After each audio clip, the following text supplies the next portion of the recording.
नमस्कार, मैं श्रेया। शिक्षा की बात हर शनिवार के इस नए अंक में आप सभी शिक्षा प्रेमियों का हार्दिक स्वागत है, सादर अभिनंदन है। शिक्षा की बात हर शनिवार आप सभी शिक्षकों के सवालों को मंच देता है और उन्हीं सवालों के जवाब के साथ हमारे बीच एक बार फिर उपस्थित हैं शिक्षा विभाग के अपर मुख्य सचिव doctor S Siddharth sir. Sir, बहुत बहुत स्वागत है। सर, आज का जो हमारा सबसे पहला सवाल है निधि कुमारी किशनगंज से। कहती हैं, सर शिक्षा की बात से तो हमें बहुत सारी जानकारियां मिलती रहती हैं, पर कभी कभी तुरंत के तुरंत हमें कुछ जानकारियां चाहिए होती है। ऐसे में हम आपको तुरंत ही व्हाट्सएप करते हैं, कभी कभी कॉल भी कर देते हैं। सर, उसका मुझे कुछ पता नहीं चलता है, कृपया बताएं कि उस मैसेज का क्या होता है। देखिए, मैं देखता तो सभी हूँ, मैसेज है, कॉल है और बड़ी संख्या में आते हैं और कभी कभी एक एक घंटे में 50 मैसेज और 50 कॉल भी आ जाते हैं। बहुत सारे लोग ट्रांसफर पोस्टिंग के बारे में पूछते हैं, कुछ लोग मिड डे मील की शिकायत करते हैं और विभिन्न प्रकार के इश्यूज़ के बारे में लोग बोलते हैं। लेकिन देखिए, किसी चैनल को फ्लड कर देना और किसी चैनल में इतने सारे मैसेजेस एक साथ भेजना, उससे क्या होता है कि उसका फिर कंप्लायंस का भी इश्यूज हो जाता है।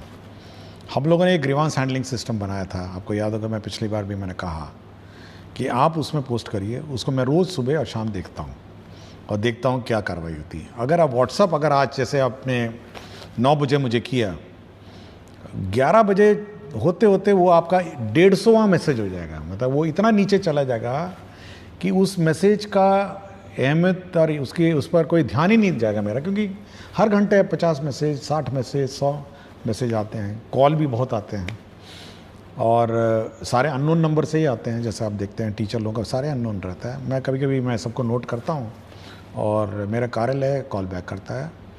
और मेरा बस यही अनुरोध है, मैं ज़रूर सभी टीचर से 1-to-1 संपर्क में रहना चाहता हूँ, किंतु जो सबसे आपातकालीन वाले इश्यूज़ हैं, कभी कभी बहुत आपातकालीन स्थिति में भी टीचर्स फ़ोन करते हैं और मैसेज करते हैं, उस मैसेज को तो बहुत ध्यान से देखता हूँ। मतलब कोई टीचर कोई क्राइसिस में है या उसको विशेष समस्या है। लेकिन रूटीन में अगर आप पूछने लग जाएं कि मेरा ट्रांसफ़र कब हुआ, मेरा क्या हुआ, मेरा इस आवेदन का क्या हुआ, मेरा HRMS ऑनबोर्डिंग नहीं हुआ, मेरा प्राण ठीक नहीं हुआ, तो वो सब मैसेजेस जो हैं वो टेक्निकली हम उम्मीद करते हैं कि वो हमारे जो ग्रीवांस हैंडलिंग पोर्टल है उसके माध्यम से प्राप्त हों, ताकि मेरा ऑफिसर भी देख सके, मैं भी देखूंगा, वो भी देखेंगे और समाधान करूं। लेकिन क्राइसिस ज़रूर, कोई क्राइसिस हो तो वो तो मैं देखता ही हूँ। बहुत बार आया है, बहुत बार क्राइसिस वाले मैसेजेस आए हैं और उस पर हम लोगों ने ध्यान दिया है।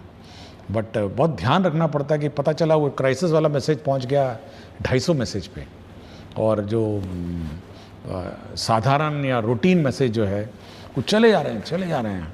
तो सरकारी नंबर है, सब जगह सबको पता तो चल ही जाता है, किंतु थोड़ा कौन सा मैसेज किस चैनल में भेजना हो और कौन सा मैसेज किस मतलब संपर्क कार्यालय में भेजे जाएं, वो थोड़ा ध्यान रखना चाहिए। और आपको पता होगा, मैंने इवन जो वेतन की बात हुई, बहुत सारे लोग HRMS, प्रान नंबर और कि 2 महीने से मुझे वेतन नहीं मिला, मेरा प्रान नंबर ठीक नहीं हुआ, तो हम लोगों ने ये भी कहा कि भाई ये सब DO का काम है और DO नहीं अगर करेंगे तो वो अपना वेतन नहीं निकालेंगे और उनके पूरे कार्यालय का वेतन नहीं निकलेगा। ऐसा नहीं कि मैंने कहा पूरे के पूरे शिक्षा जो व्यवस्था है, जो क्लर्क्स हैं, जो हमारे ऑफिसर्स हैं, किसी का वेतन नहीं निकलेगा और टीचर का वेतन निकलेगा। इसलिए थोड़ा इस पर टीचर लोगों को ध्यान देना चाहिए और वही मैसेज भेजें जो आपको लगता है कि बहुत क्राइसिस है और ACS का ध्यान इमीडिएटली इस पर होना चाहिए। और usually most of the messages मैं फॉरवर्ड कर देता हूँ अपने ऑफिसर्स को और बहुतों को कॉल बैक भी आता होगा, सब लोग देखते होंगे। बट चैनल प्रॉपरेट चैनल होगा कि आप ग्रीवांस हैंडलिंग जो पोर्टल है उस पर आप पोस्ट करें। सर, दूसरा सवाल स्मिता श्री, उत्क्रमित उच्चतर माध्यमिक विद्यालय असुरारी, बरौनी, बेगूसराय से। सर, मैंने अनुभव किया है कि कक्षा में गहन प्रयास करने के बाद भी यथेष्ट आउटपुट विद्यार्थियों के लर्निंग के रूप में नहीं मिलता है। विश्लेषण करने पर मैंने पाया कि सबसे बड़ी खोट बच्चों की लगातार अनुपस्थिति या फिर अनियमित अनुपस्थिति है, जिससे वो पाठ में सिखाए गए विषयों को क्रम में नहीं ले पाते हैं और न ही सजगता से स्मरण में संग्रहित कर पाते हैं। हम सर्व शिक्षा लागू करने के चौथाई दशक आगे आ चुके हैं और 86वें संविधान संशोधन में बच्चों को शिक्षा दिलाने को मौलिक कर्तव्य के रूप में रखने के बावजूद अभी तक अभिभावकों की इसके लिए कोई जिम्मेदारी नहीं तय कर पाए हैं। क्या मैं उम्मीद कर सकती हूँ कि गुणवत्तापूर्ण शिक्षा के लिए आपके प्रयासों में आप इस संबंधित कोई निर्देश देंगे जिससे विद्यालय के हाथ सशक्त हो और अधिगम आउटपुट बढ़े? देखिए, अगर आप किसी सरकारी व्यवस्था में, तो सरकारी स्कूल है और प्राइवेट स्कूल भी आप देखते होंगे, और अगर कोई स्टूडेंट प्राइवेट स्कूल में लगातार अनुपस्थित होता है और अनियमित है, तो उसको चिट्ठी उसके माता पिता को भेज देते हैं कि भाई आपके टीचर, आपके जो स्टूडेंट है और आपके जो छात्र छात्रा है, हम लोग स्कूल से बाहर निकाल देंगे। यह व्यवस्था आपके पेरेंट टीचर मीटिंग में और आपको भी है। मतलब अगर आप उसको नोटिस देंगे कि आप अपने बच्चे को लगातार नियमित नहीं आएंगे, तो हम उस स्टूडेंट को हम लोग स्कूल से निकाल देंगे, अनलेस एंड अनटिल कोई विशेष व्यवस्था हो। ये व्यवस्था आज भी हेडमास्टर के पास है और आज भी क्लास टीचर के पास है। ये हम लोगों ने ना ही उनसे लिया है। और यह भी मैंने देखा है कि बहुत सारे बच्चे सरकारी स्कूल में नामांकन करते हैं और ट्यूशन में चले जाते हैं। क्योंकि मैंने हाल ही में मैंने एक देखा था, तो यह बिल्कुल इलीगल है और अनियमित है। और अगर कोई बच्चा ट्यूशन के बहाने सरकारी स्कूल से लापता रहता है, तो यह हेडमास्टर और जो टीचर है, ये उनके पेरेंट को नोटिस देंगे कि यदि आप अपने टीचर स्टूडेंट को नियमित रूप से नहीं भेजेंगे तो हम लोग उसका नाम काट देंगे। ये बिल्कुल स्पष्ट होना चाहिए, क्योंकि ऐसा नहीं हो सकता है कि आप 270 दिन का आपका स्कूलिंग है, आप 50 दिन आ जाएं और ये उम्मीद करें कि हम लोग गुणवत्ता शिक्षा देंगे। ये पॉसिबल नहीं है। यह पेरेंट का भी दायित्व है कि बच्चे को सुबह से उठाएं, सुबह सुबह स्कूल भेजें और समय पे भेजें। बहुत सारी समस्या हो सकती है, कोई व्यक्तिगत विशेष समस्या हो सकती है, और मैं चाहूँगा कि ये बिल्कुल ये सख्ती टीचर्स भी बरतें और हेडमास्टर भी बरतें और पेरेंट्स को सचेत कर दें कि अगर आपका बच्चा नहीं आएगा, एक बार लिखित में दे दें कि भाई देखिए ऐसा सा है, आपका बच्चा फलाना दिन इस महीने में इतने दिन आया और इतने दिन नहीं आया, और ये बिल्कुल खेद का विषय है, और ये इसमें अगर सुधार नहीं होगा तो हम आपके बच्चे को स्कूल से बाहर निकाल देंगे। यह चेतावनी देनी चाहिए। हम वो वाला सिस्टम नहीं लागू कर रहे हैं कि 3 दिन में अगर स्कूल में नहीं आया तो नाम काट दिया जाए। हो सकता है कोई बीमारी हो सकता है या कोई घर पे कोई विशेष समस्या हो सकती है, लेकिन अगर डिलिब्रेट आप ट्यूशन में पढ़ेंगे या कहीं और जाके पढ़ते रहेंगे और इस स्कूल में नहीं आएंगे, तो अनावश्यक रूप से आप पूरे शैक्षणिक माहौल को बिगाड़ेंगे। तो इस टीचर्स और हेडमास्टर इस संबंध में सजग रहें, और पेरेंट टीचर्स मीटिंग में पेरेंट्स नहीं आते हैं तब भी चेतावनी दें। थोड़ी कड़ाई करनी पड़ेगी। देखिए, शैक्षणिक व्यवस्था ऐसे नहीं हो सकती है। यह कोई ऐसा व्यवस्था नहीं है कि हम लोग वन साइडेड मेहनत कर रहे हैं और वहाँ पे अभिभावक इसको लाइटली ले रहे हैं या बच्चे बहुत लाइटली ले रहे हैं। नहीं, ये नहीं ले सकते। सरकार कितना पैसा इसमें डालती है, कितना टीचर बहाल कर चुके हैं, कितने बुक्स आपको फ्री दिए हैं, कितना स्कॉलरशिप देती है, कितनी राशि इसमें व्यय होता है। इस व्यवस्था को लाइटली नहीं लिया जा सकता है। हम मेहनत करेंगे तो अभिभावक को भी मेहनत करना पड़ेगा और बच्चों को भी मेहनत करके स्कूल में आना पड़ेगा। ये दोनों तरफ है। टीचर्स बहुत मेहनत कर रहे हैं, बिल्कुल ठीक बोली हैं कि इतनी मेहनत करती हैं, उसके बाद भी बच्चा अगर गायब हो जाएगा तो कार्रवाई हो जानी चाहिए। ये हम लोग कोई मतलब ऐसी व्यवस्था नहीं हम लोग चाह रहे हैं कि एक तरफा हम मेहनत करते रहें और दूर से बच्चा ही नहीं आए और बच्चा भाग जाए। तो ये थोड़ा tightening of the system, parent को चेतावनी, पेरेंट को नोटिस, और उसके बाद टर्मिनेट कर दीजिए। कोई बोले जाइए अपना जहाँ पढ़ाना पढ़ाइए, हम इस पर इसकी जवाबदेही नहीं लेंगे। आप 50 दिन नहीं आएंगे तो क्या जवाब दे लेंगे आपकी पढ़ाई का? कॉलेज में ट्राई करिए, आपका अटेंडेंस नहीं होगा तो एग्ज़ाम लिखने नहीं देगा। प्राइवेट स्कूल में 3 दिन अगर नहीं आएंगे, 4 दिन नहीं आएंगे, सप्ताह भर नहीं, अगले दिन टीसी दे देगा आपको। तो थोड़ा कड़ाई टीचर्स को और हेडमास्टर को करनी पड़ेगी, जितने अभिभावक हैं। सर अगला सवाल पुष्पा प्रसाद राजकीय कन्या मध्य विश्वविद्यालय कुचायकोट गोपालगंज से है। कहती हैं, सर को मेरा प्रणाम। सर हमारे सरकारी विद्यालयों में प्रायः गरीब परिवार की बच्चियां पढ़ती हैं। मेरे द्वारा बच्चियों के स्वास्थ्य पर विद्यालय में कार्य किए जा रहे हैं। सर मैं यह प्रश्न पूछना चाहती हूँ कि सरकारी विद्यालयों में 6ठी से 8वीं या ऊपर कक्षा में बच्चियों के साथ माहवारी के समय स्कूल आना बहुत मुश्किल होता है।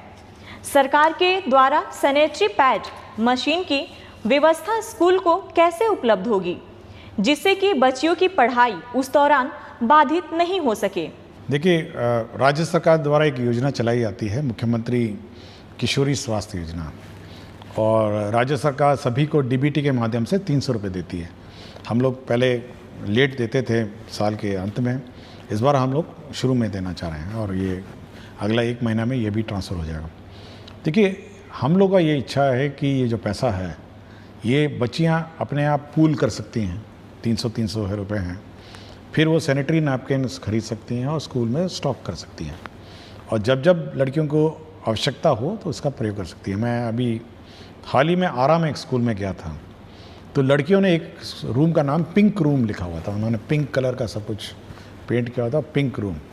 और जो भी लड़कियों की इस प्रकार की समस्या आती है तो वो उस पिंक रूम जाती हैं, वहाँ पे ये पैड अलमारियों में स्टॉक रहता है और वहाँ से अपना यूज़ करते हैं। तो ये लड़कियों को जॉइंटली इसको यूज़ करना और जॉइंटली इस व्यवस्था को प्रयोग करना ये सिखाना चाहिए। तो डीबीटी में हो सकता है कि उनको पता भी नहीं हो, क्योंकि पैसा तो जाता है अकाउंट में, अब इसको पता भी नहीं होगा कि 300 रुपये इस कार्य के लिए। तो ये मैं इस माध्यम से ये कहना चाहूँगा कि जो लेडी टीचर्स हैं वो सभी लड़कियों को ये बात सिखाएं कि भाई 300 रुपये आए हैं, 10 लड़कियाँ हो गई तो 3000 रुपये हो जाएगा, और मतलब 100 लड़कियाँ हो जाएंगी तो आपका 30,000 रुपये हो जाएंगे। तो ये सब इकट्ठा करके एक साथ वो परचेज़ कर सकती हैं इन लॉट्स और फिर यूज़ कर सकती हैं। तो लड़कियां इस पीरियड में स्कूल नहीं मिस करें, सरकार की ये मंशा है कि वो इस योजना का लाभ उठाएं, अवेयर हों, सबसे पहले तो अवेयर हो, और दूसरा इसका लाभ उठाएं, और साथ ही साथ सुनिश्चित करें कि उनकी पढ़ाई डिस्टर्ब नहीं।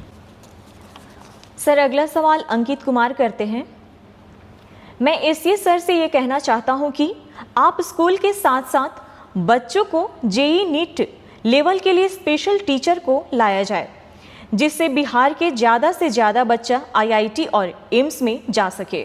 देखिए, हम लोग मैंने पिछले शायद एक एपिसोड से पहले मैंने कहा था कि हम लोग ऑनलाइन कोर्सेज चलाने की कार्रवाई कर रहे हैं, और जल्दी ही ऑनलाइन इस कोर्सेज शुरू करेंगे, और जो भी बच्चे हैं, जो मेरिटोरियस बच्चे हैं, वो इस ऑनलाइन में एनरोल होंगे और प्रश्न भी पूछ सकते हैं और क्वेश्चन भी कर सकते हैं। तो ये हम लोग ऑन जॉब हैं, तो थोड़ा हमको समय लग रहा है क्योंकि ये नई व्यवस्था है, तो इसको हम लोग शुरू करेंगे। पहले सबसे पहले तो हम लोग जो मेरिटोरियस स्टूडेंट हैं उसको आइडेंटिफाई करेंगे और एनरोल करेंगे। अगला सवाल श्रीकांत विद्यालय अध्यापक उच्च माध्यमिक विद्यालय टांडा पर शेखपुरा से। सर को सादर प्रणाम। निवेदन पूर्वक कहना है कि शिक्षण मज़ेदार जॉब तो है, परंतु विद्यालय पाठ्यक्रम करते करते शिक्षक मानसिक रूप से बर्नआउट हो जाते हैं। पूर्व में इस बर्नआउट के उपचार स्वरूप संकुल, बीआरसी एवं जिला स्तर पर कई तरह के प्रशिक्षण की व्यवस्था थी। वह चाहे 1, 2 अथवा 5 दिवसीय ही होती थी, पर उससे शिक्षक तरोताजा, नयापन एवं उत्साहित महसूस करते थे। मेरा सवाल है कि शिक्षकों को बर्नआउट होने से बचाने के लिए वर्तमान में सरकार की क्या योजना है? देखिए, अगर मतलब आप कार्य को किस प्रकार लेते हैं उस पर आपकी मानसिक स्थिति पर प्रभाव पड़ता है। मैं भी 3 डिपार्टमेंट के प्रभार में, शिक्षा विभाग का मेरा अतिरिक्त प्रभार है, मूल प्रभार मेरा मुख्यमंत्री के का प्रधान सचिव का प्रभार है और मंत्रिमंडल सचिवालय भी मेरे प्रभार में। आज ही मतलब कल ही मेरी आप देखे होंगे कि मंत्रिमंडल की बैठक हुई। उसके बाद देखिए अब यह है कि इस पूरे कार्य का बैलेंस करता हूँ मैं, और मेरा अपना मानना है, मतलब समय तो मुझे मिलता भी नहीं है, मतलब इधर से उस कार्यालय से उधर कार्यालय, लेकिन अगर आप अपने कार्य को एंजॉय नहीं करेंगे, मतलब आपको मतलब उसको एंजॉयमेंट के रूप में ले लेंगे, तो आपको लगेगा कि ये बड़ा बोझ है, मतलब आपको लगेगा नहीं ये बहुत ही हैवी वर्क है, और आपको फिर बर्नआउट वाली स्थिति आ जाएगी। देखिए आप डील करते हैं बच्चों को, मतलब आप एक लॉट जो है ना, हम तो बहुत ही मैच्योर लोगों को डील करते हैं, हम टीचर्स को है, मेरे क्लर्क्स हैं, ऑफिसर्स हैं, तो इनसे मेरा संपर्क रहता है। लेकिन आप सोचते हैं वो चहचहाते बच्चे जो हैं, जो सीखने की ललत है, तो आप उसमें इन्वॉल्व जब हो जाएंगे ना, तो आपको बर्नआउट की व्यवस्था मतलब नहीं लगेगी। आप मतलब आप बोर हो रहे हैं, ठीक है, आप एक रूटीन जो कैलेंडर है, रूटीन वे ऑफ टीचिंग है, टीचिंग के रूटीन में बदलाव कर लीजिए, थोड़ा FLN किट लाइए, कुछ प्लेइंग मोड से करिए, और कुछ बच्चों को इन्वॉल्व करके लर्निंग मोड के मतलब डेवलप करिए। हम लोग इस संबंध में ट्रेनिंग तो देते ही हैं, ये तो ऑब्वियसली ट्रेनिंग कंपलसरी है, और जो इन सर्विस ट्रेनिंग हम लोग कर रहे हैं, but day to day basis में बर्नआउट जो होता है ना, जब तक आप इन्वॉल्व होकर मतलब इस प्रोसेस को एंजॉय नहीं करेंगे, तो आपको ये पूरा प्रोसेस बोझ लगेगा। अगर हम समझ लें कि भाई मेरा ये 3 डिपार्टमेंट है, इसको हम बोझ समझ लें, आप सोचिए कि अंत में शाम के वक्त में क्या स्थिति मेरी हो जाएगी। मैं शाम के वक्त में आराम से जाता हूँ, पढ़ता हूँ, बहुत सारी किताबें पढ़ता हूँ, तो बर्नआउट वाली मेरी स्थिति तो है नहीं। और इसलिए टीचरों को मैं कहूँगा कि थोड़ा बच्चे जो हैं, बच्चों से इन्वॉल्व होइए, और टीचिंग जो रूटीन प्रोसेस है ना, उसमें थोड़ा ब्रेक करके गेम्स, FLN इसके माध्यम से करिए, तब आपको बर्नआउट नहीं लगेगा।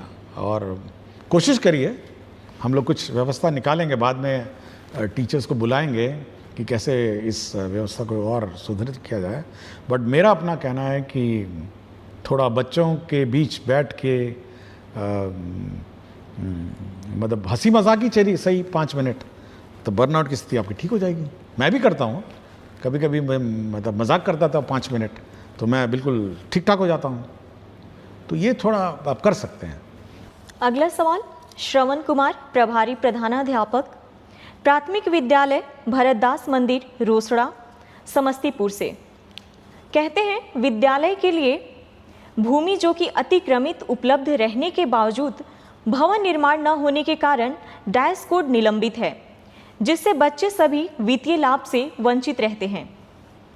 UDAS पोर्टल एवं ई-शिक्षा कोष पोर्टल पर बच्चों के विभिन्न रिकॉर्ड का संधारण नहीं हो पाता है। मंदिर परिसर में ही विद्यालय का संचालन किया जाता है, अतः अतिक्रमित भूमि को अतिक्रमण मुक्त कराते हुए विद्यालय भवन का निर्माण कर बंद डायस कोड चालू करवाने की कृपा करें, जिससे बच्चों को सभी योजना का लाभ प्राप्त हो सके।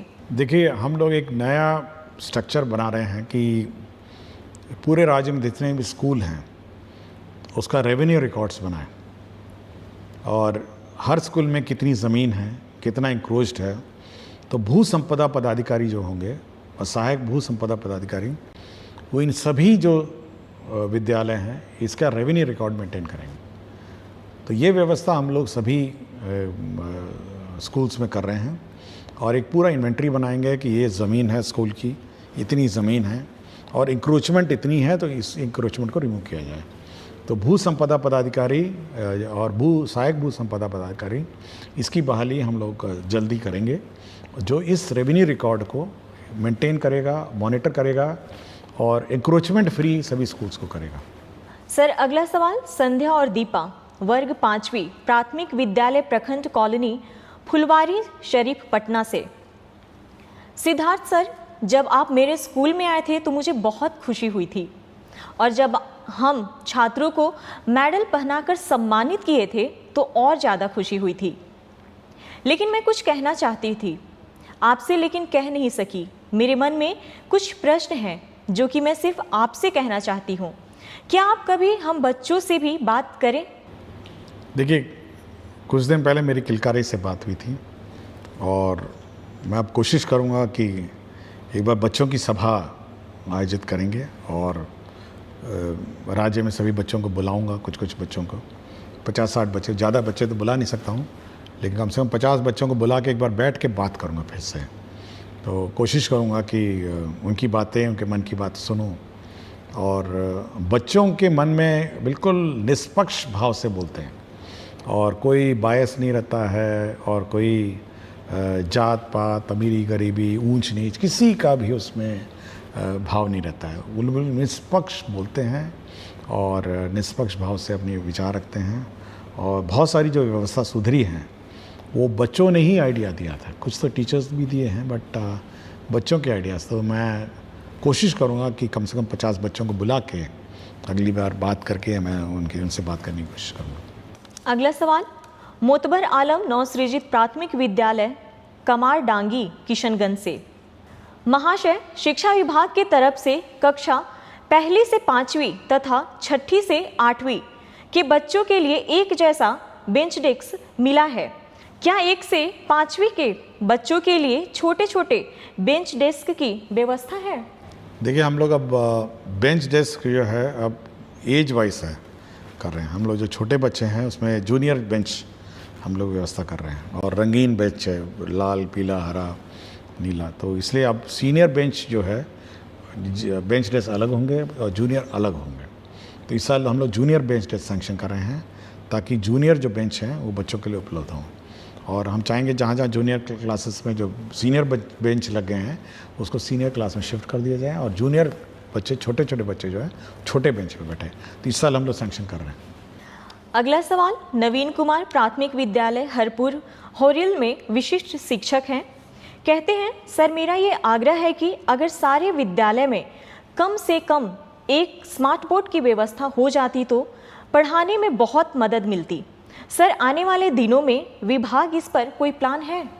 देखिए, हम लोग 1 to 5 चाहते हैं कि किताबों से पढ़ाई हो और 1 to 5 में हम लोग स्मार्ट बोर्ड जानबूझ के इंट्रोड्यूस नहीं कर रहे हैं, लेकिन 6 से हर क्लासरूम में, 6 से हर स्कूल में हम लोग स्मार्ट बोर्ड उपलब्ध कराएंगे 6 के बाद से। लेकिन 1 to 5 फिजिकली बुक से पढ़ेंगे और 6 से जो भी स्कूल है, 6 से बाद के स्कूल हैं उसमें स्मार्ट क्लास हम लोग इस्टेब्लिश करेंगे। इस साल हम लोग का यही टारगेट है। अगला सवाल डॉक्टर पूनम कुमारी हाई स्कूल निखती कला रघुनाथपुर सिवान से +2 की हिंदी की शिक्षिका हैं। सर, हमारे यहाँ +2 में छात्र छात्राओं की उपस्थिति की बहुत समस्या है। मैंने घर घर जाकर उनको विद्यालय लाने की बहुत कोशिश की, लेकिन सभी का कहना है कि विद्यालय जाने पर हमारा पूरा दिन बर्बाद हो जाता है और कोचिंग में सिर्फ 2 घंटे में ही हमारी पढ़ाई पूरी हो जाती है। कुछ बच्चे आना भी चाहते हैं तो उनकी कोचिंग की टाइमिंग विद्यालय के समय ही रखा गया है। अतः मेरा प्रश्न यह है कि +2 विद्यालय में उपस्थिति सुधारने के लिए विभाग कुछ काम कर रहा है कि नहीं? देखिए, हम लोग बहुत ही स्पष्ट हैं कि कोचिंग इंस्टीट्यूट में जो विद्यालय में जाते हुए बच्चे हैं वो विद्यालय के समय उसको नहीं खोल सकते हैं। ये बहुत ही सख्त है निर्देश है कि आप टीचिंग आवर, जब बच्चे स्कूल जाते हैं उस समय आप उन बच्चों का उपस्थिति कोचिंग सेंटर्स में नहीं होगा। और यदि कोई स्कूल में इनरोल्ड बच्चा अगर कोचिंग सेंटर में पाया जाएगा उस विद्यालय की अवधि में, तो उस कोचिंग सेंटर पे कार्रवाई हो जाएगी। ये बहुत ही स्पष्ट है। इसलिए मैं सभी कोचिंग सेंटर को भी मैं चेतावनी देता हूँ कि अगर कोई स्टूडेंट है जो स्कूल में इनरोल्ड है, ठीक है, कोई स्कूल से बाहर है या किसी प्राइवेट स्कूल में जो स्कूल में है, वो अपना जा सकता है। लेकिन अगर सरकारी विद्यालय में अगर बच्चा इनरोल्ड है और वो बच्चा अगर कोचिंग सेंटर में उसी समय जाता है जब स्कूल खुला हो, तब तो कोचिंग सेंटर पे कार्रवाई हो जाएगी। ये बहुत ही क्लियर है, मैंने सभी को कह दिया और इस पर हम लोग सख्ती करेंगे। दूसरा ये है कि ये बिल्कुल वहम है, ये पेरेंट्स के मन में वहम है कि कोचिंग सेंटर में पढ़ाई अच्छी होती है और सरकारी स्कूल में अच्छी नहीं होती। देखिए, जो हमारे सरकारी टीचर हैं वो एक कॉम्पिटिटिव एग्ज़ाम पास करके आए हैं, ये बिल्कुल अभिभावक के मन में बैठ लेना चाहिए। और जो कोचिंग सेंटर का संचालक है और जो कोचिंग सेंटर का टीचर है, उन्होंने तो कोई एग्ज़ाम पास नहीं किया है। अब आप सोच सकते हैं कि उस कोचिंग सेंटर में क्या पढ़ाई होती होगी। तो यह अभिभावक को सोचना है कि भाई इस प्रकार की व्यवस्था में वो जो ठूस के, मतलब हम देखे हैं कि तो कोचिंग सेंटर मैंने देखा है मधुबनी में, मेन गली में मैंने देखा था कि 12 फीट बाय 12 फीट के कमरे में ठूस के भरा हुआ है। और कुछ कोचिंग सेंटर तो 500 हजार लोगों को बैठा के पढ़ाते हैं। पता नहीं क्या व्यवस्था, क्या पढ़ाते होंगे पता नहीं, और पढ़ते भी हैं नहीं पढ़ते हैं, और क्या व्यवस्था है, मैं बड़ा हैरान हूँ। कुछ तो एडवर्टाइजमेंट पे चलते हैं, मतलब कोचिंग सेंटर एडवर्टाइजमेंट में चल रहा है, मतलब प्रचार प्रसार पे कि बहुत पढ़ाई हो रही है, बहुत फलाना हो रहा है। लेकिन मेरा मानना है, देखिए हम भी पढ़े हुए हैं, मैं तो IIT का हूँ, अहमदाबाद में MBA का हूँ, PhD हूँ। लेकिन मेरा अपना मानना है कि जो शिक्षा स्कूल में मिलती है वो किसी भी हालत में आपका कोचिंग सेंटर में नहीं मिलेगी। कोचिंग सेंटर में आप रट सकते हैं, कोचिंग सेंटर में तोते की तरह रटा सकता है, कोचिंग सेंटर में बिल्कुल मतलब मशीन की तरह पढ़ा सकता है, लेकिन शिक्षा जिसको कहते हैं ना, एजुकेशन, वो केवल स्कूल में मिलेगी। ये बिल्कुल बहुत ही क्लियर है। मैं शिक्षा प्राप्त किया, मैं अपने अनुभव से बोल रहा हूँ। मैं IIT किसी कोचिंग सेंटर में पढ़ के नहीं गया था, मैंने अपनी किताबें पढ़ी, स्कूल के जाता था। IIM अहमदाबाद में मैनेजमेंट किया, मैं कोई कोचिंग सेंटर में थोड़ा गया। IAS में मैं कोचिंग सेंटर में नहीं गया, सोचिए। IAS भी मैं अपना घर जाता था, घर में बैठा पढ़ाई किया, पास हो गया। कोचिंग सेंटर पर बच्चों को भेजना ये केवल एक मतलब ये केवल एक मतलब दिमाग में बैठ गया है कि भाई कोचिंग सेंटर में पढ़ाई होती है। और कभी कभी मैं देखता हूँ, मतलब यूट्यूब में कभी देखता हूँ, मतलब प्रचार कर रहे हैं, ऐसे प्रचार कर रहे हैं जैसे कोई कोचिंग सेंटर में भर्ती करा दीजिए तो आपका बच्चा पढ़ लेगा, और ये बिल्कुल गलतफहमी है। तो मैं ये कहूँगा अभिभावक से, भाई आपको बाद में पढ़ाना, जब पढ़ाना पढ़ाइए ना, आप स्कूल आवर के बाद पढ़ाइए, स्कूल शाम को जाके पढ़ाइए ना, 2 घंटा 3 घंटा जाइए पढ़ाइए, मुझे कोई प्रॉब्लम नहीं। लेकिन स्कूल आवर में जो बेसिक शिक्षा है वो ग्रहण करना पड़ेगा। और उस समय उस बच्चे को अगर कोचिंग सेंटर में भेजेंगे और कोचिंग सेंटर उसको एडमिट कर लेगा तो कोचिंग सेंटर पे कार्रवाई हो जाएगी। और मैंने पहले भी कहा था, अभी आज कार्यक्रम से पहले कहा कि टीचर और हेडमास्टर नोटिस दे दीजिए कि अगर आपको इतना ही रुचि है और इतना ही आपकी इच्छा है कि बच्चा कोचिंग सेंटर में पढ़े तो पढ़े, वहीं जाकर पढ़े। आपको लगता है, देखिए अभिभावक इज द मोस्ट इंपॉर्टेंट जज ऑफ स्टूडेंट। उसको लगता है कि मेरा बच्चा कोचिंग सेंटर में ही ज्ञान प्राप्त करेगा तो वहीं ज्ञान सही, अब स्कूल से उसका नाम काट दीजिए। तो ये बिल्कुल सख्ती होनी चाहिए। और हम लोग को यूनिवर्सल एजुकेशन और RT में ये है कि हर बच्चे को शिक्षा देने का कर्तव्य सरकार का है। लेकिन अगर अभिभावक यह समझ लें कि हमको कोचिंग सेंटर में ज़्यादा ज्ञान प्राप्त हो रहा है तो यहाँ से नाम कटवा के ले जाए ना, अपना कोचिंग सेंटर वहीं रहे। आप क्यों यहाँ पे हम लोग का समय व्यर्थ कर रहे हैं? जो बच गए हैं उनको अच्छा पढ़ाया जाएगा। तो ये थोड़ी सख्ती करनी पड़ेगी, बोथ इन कोचिंग सेंटर्स और बोथ स्कूल में भी, कि बच्चे स्कूल में आए, समय पे पढ़े और समय पे पढ़ाया जाए। सर, आज का आखिरी सवाल सोनू कुमार, टीचर UMS सुल्तानपुर, कक्षा 9वीं और 10वीं भागलपुर से। सर, BPSC टीचर रिक्रूटमेंट के लिए जो नियमावली 2023 में बनाई गई है उसमें BPSC शिक्षक जो अब राज्यकर्मी हैं उनको मिलने वाली किसी भी प्रकार के लीव्स या जिक्र नहीं है, जिससे टीचर्स को कोई प्रॉपर जानकारी नहीं हो पा रही है अपने लीव्स और उनके रूल्स के बारे में। अतः आपसे रिक्वेस्ट है कि अगर हो सके तो इसके विषय में विभाग की तरफ से एक लीव रूल और उसके प्रोसेस के बारे में कोई नोटिस या गाइडलाइंस इशू करवा दें, क्योंकि इन छोटी छोटी चीज़ों की जानकारी का अभाव होने के कारण HT या HM या BEO के द्वारा टीचर्स को परेशान होना पड़ता है। देखिए, हम लोगों ने गाइडलाइंस फ्रेम कर लिए और मेरे ख्याल से मैंने पिछले बारे में ही कहा था कि किस प्रकार की छुट्टी किस प्रकार के टीचर्स को कब मिलेगी। बिल्कुल पूरा गाइडलाइंस है, बन गया है। और कितने दिन में किसको अप्रूव करना है ये भी लिखा हुआ है कि CL को 1 दिन में अप्रूव करना है और बाकी सारे छुट्टियां 7 दिन में जो डीओ हैं वो अप्रूव करेंगे। ये बिल्कुल हम लोगों ने गाइडलाइंस बना ली है, कितने दिन की छुट्टी, कितने दिन की छुट्टी मिलेगी, सब मिलेगी। और ये भी लिख दिया है कि आपको केवल ऑनलाइन अप्लाई करना है, आप ऑफलाइन अप्लाई नहीं कर पाएंगे, आपको ई शिक्षा कोर्स से ऑनलाइन अप्लाई करना है और आपका अप्रूवल भी ऑनलाइन आना है। अगर 7 दिन में डीओ और हेडमास्टर ने निर्णय नहीं लिया, मतलब डीओ ने 7 दिन, सीएल तो एक ही दिन का है, उसी दिन अप्रूवल है, अगर 7 दिन में डीओ ने निर्णय नहीं लिया तो वो छुट्टी मानी जाएगी, अप्रूव्ड मानी जाएगी, मतलब डिफ़ॉल्ट। अगर 7 दिन में वो स्वीकृत करता है तो ठीक है, 7 दिन में अस्वीकृत करता है तो ठीक है, लेकिन अगर 7 दिन में वो लेके बैठ गया, उसने कोई निर्णय नहीं लिया, तो स्वतः वो छुट्टी स्वीकृत हो जाएगी। ये मैंने टीचर के पक्ष में ये निर्णय लिया है हम लोगों ने, और ये वेटिंग में गया है रूल, और मेरे ख्याल से नेक्स्ट वीक ये गाइडलाइंस इशू हो जाएंगी। लेकिन पूरा फ्रेम हो गया है और इस पर पूरा हमारी चर्चा हो गई है, और ये गाइडलाइंस निर्गत होगा कि किसको कितने दिन में छुट्टी स्वीकृत होगी, और अगर किसी ने स्वीकृति में लापरवाही की तो ऑटोमेटिकली वो स्वीकृत हो जाएगा बाय डिफॉल्ट। और कौन कौन कहाँ अप्लाई करेगा ऑनलाइन, यह भी हम लोगों ने डिफाइन कर दिया। बहुत बहुत धन्यवाद सर। अगले सप्ताह फिर से मुलाकात होगी शिक्षा की बात हर शनिवार के साथ।